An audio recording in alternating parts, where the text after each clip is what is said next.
आज ह पहिला मिलनमा धर तनी सबुर। ए राजा हमरो बा इच्छा करना हबुर हबुर। हे आज ह पहिला मिलनमा धर तनी सबुर। ए राजा हमरो बा इच्छा करना हबुर हबुर। पहिले घुंघटा उठाव अपना चांद के निहार, फिर नथिया उतार दियावा बुताव।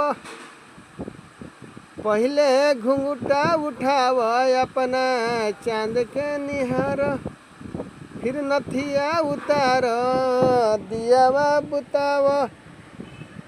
ए राजा आजू के रतिया हमके चांद के पार लेके चलो।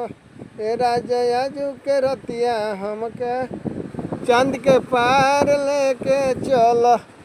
हे राजा आजू के रतिया हमके चांद के पार लेके चलो।